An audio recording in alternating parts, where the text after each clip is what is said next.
Le Mali qui a annoncé hier le report de la présidentielle qui était prévue en début d'année prochaine, en février. On s'y arrête avec notre invité, Mamadou Ismaïla Konaté.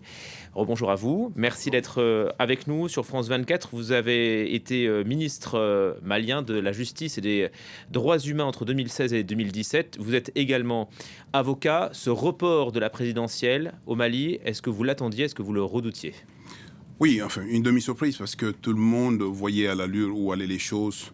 Un gouvernement de transition qui n'a pas de tortue mené ou tenté de mener les actions qui étaient nécessaires aujourd'hui pour amener à bout la transition. Quand hier, nous avons vu ce communiqué, non pas dans la forme, mais plutôt dans le fond, et le motif qui a été invoqué, justement, qui indique que il y a une prise d'otage des informations essentielles qui permettent aujourd'hui de mettre le fichier à jour d'une part et de poursuivre le processus électoral d'abord par les élections présidentielles. Et à cette occasion, on a appris également que le gouvernement de transition est désormais incapable de mener à bien les élections législatives d'une part et locales. Il se focalise donc sur les élections présidentielles, d'ailleurs en étant incapable de nous donner une date. Revenons sur le motif, et c'est ce qui est curieux à ce niveau-là, quand on sait que le gouvernement du Mali, depuis 2018, a signé un contrat avec cette société française de prestation de services. Idemia, Justement. qui assure qu'il n'existe pas de litige en cours. C'est ce qu'a dit cette société à l'agence France Presse. C'est plutôt une manière élégante de dire un litige, parce que sur un contrat de 12 milliards francs CFA, l'État du Mali a réglé 7 milliards, il reste 5 milliards francs CFA. Ce qui ne se comprend pas, c'est que le gouvernement de transition avance l'argument que la clé source qui ne lui a pas été remise, alors même qu'il oublie d'indiquer qu'il doit 5 milliards de francs CFA.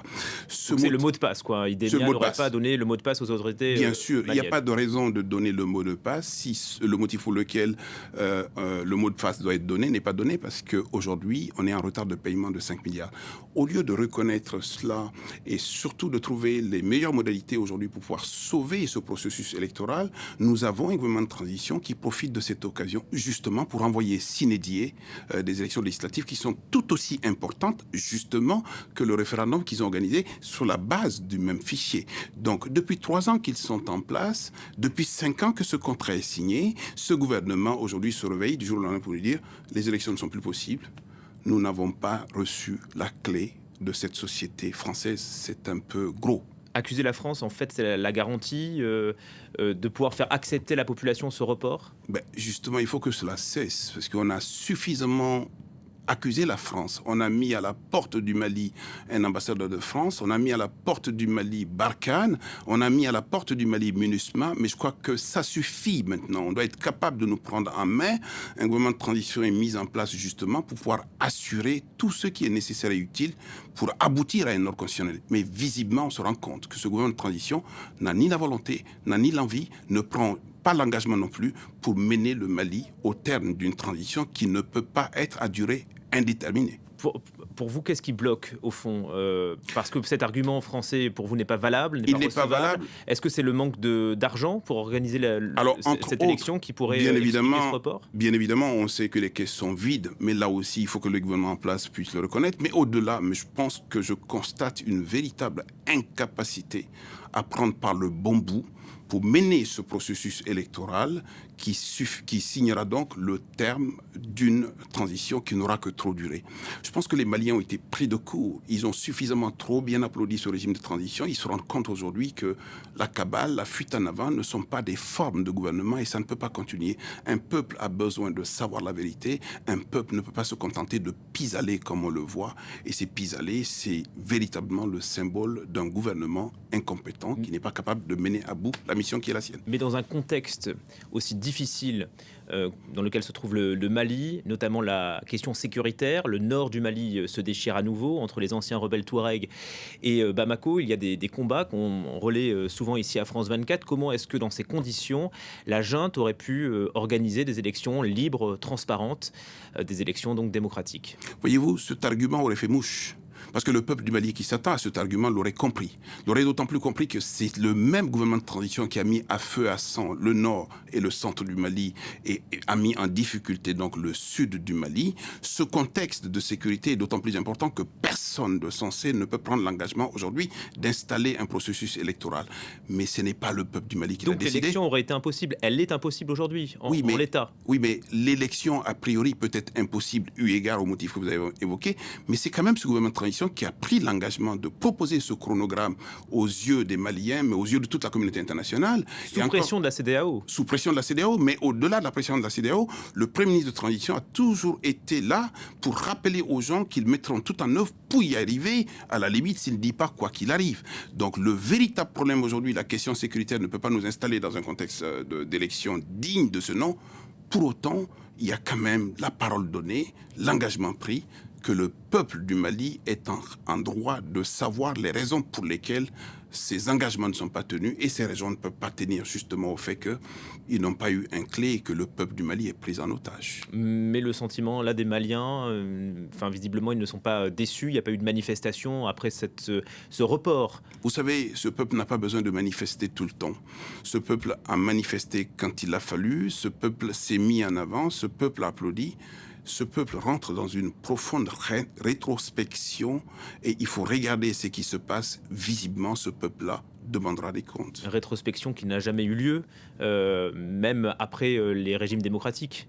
Oui, parce qu'aujourd'hui, vous savez, ce peuple s'est réveillé. Il est en situation de prendre conscience aujourd'hui de ce qui le concerne, des exigences qu'il a, et notamment par rapport à la fin de cette transition. On ne peut pas concevoir un régime militaire sans limite dans le peuple s'est réveillé, dites-vous, mais le colonel Goïta est au pouvoir depuis maintenant 3 ans. Il s'est véritablement installé. Comment est-ce que vous vous expliquez cette longévité ? Et c'est 3 ans de trop. C'est 3 ans de trop parce que simplement le terme initial n'était pas celui-ci. C'est 3 ans de trop parce que simplement le comportement des uns et des autres dénote de ce que on est en situation de douter justement de la volonté des gens qui sont en place, notamment en ce qui concerne les perspectives qui sont en train de s'ouvrir pour éventuellement prendre en otage davantage ce pays et cette nation, notamment en étant candidat dans les élections qui vont s'ouvrir. C'est pour tout cela que nous devons suspecter tout ce qui se passe, notamment les actes de gouvernement et les non-actes de gouvernement. Et je pense qu'aujourd'hui, les gens doivent se réveiller, prendre conscience, s'interroger et surtout regarder les attitudes des uns et des autres. Comment voulez-vous que ce gouvernement de transition qui s'est coupé de toute la planète monde, qui est en mal avec tout ce qui est acteur essentiel au point de ne pas les solliciter pour le report aujourd'hui, décide tout seul, comme s'ils étaient les seuls fils dignes de ce Mali-là, pour aujourd'hui mettre un terme à un processus dont le Mali a besoin et que le Mali exige. Il ne s'est pas coupé de tout le monde, puisqu'il s'est rapproché aussi du Niger, il s'est rapproché aussi du Burkina Faso, où des gens dominent. Alors, un ensemble de pieds nickelés et du moins les bras cassés, c'est toujours bien. On se met tous ensemble pour aller où ? Pour faire quoi ?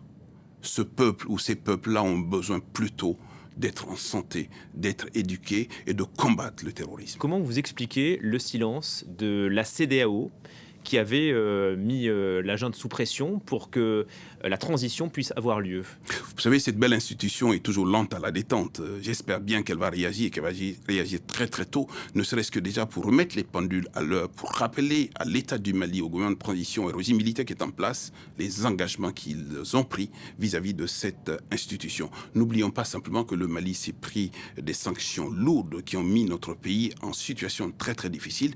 Il ne faut pas justement se risquer à aller jusque-là. Je pense qu'il faut rentrer très rapidement en négociation, non seulement avec les acteurs locaux, mais également avec la communauté internationale, dont la CEDEAO. Et c'est pour ça que le Mali doit cesser de se battre contre tout le monde, cesser d'insulter tout le monde et cesser de se mettre à mal vis-à-vis de tout le monde. Il est arrivé le temps où véritablement il faut que l'on se regarde pour dessiner le chemin que l'on veut se prendre. Vous dénonciez dans Le Monde en 2018, vous disiez que le principal indicateur de la vitalité démocratique d'un pays s'appréciait à la tenue de scrutin à la date convenue. Vous le dénonciez à l'époque. Là, les putschistes vous donnent raison. On est bien sûr dans un autre contexte. Vous savez, un régime militaire, on sait toujours ça commence, on ne sait jamais où ça se termine. Ça se termine toujours dans le drame. Parce que simplement, qui s'installe par l'épée, périra par l'épée. On a une différence nette avec les militaires, c'est qu'ils raisonnent en affirmatif et en négatif, tandis que nous, on se donne le droit de discuter. Et le militaire n'a pas toujours le temps de discuter, ni l'occasion de discuter. Bien sûr, vous espérez, vous comptez sur le retour des civils au pouvoir. Bien évidemment. dans quelques mois, dans Le quelques plus tôt années? serait le mieux, comme le diraient les militaires, en tout ordonné, justement. Merci, Monsieur le Ministre. Mamadou Merci. Ismaïla Konaté.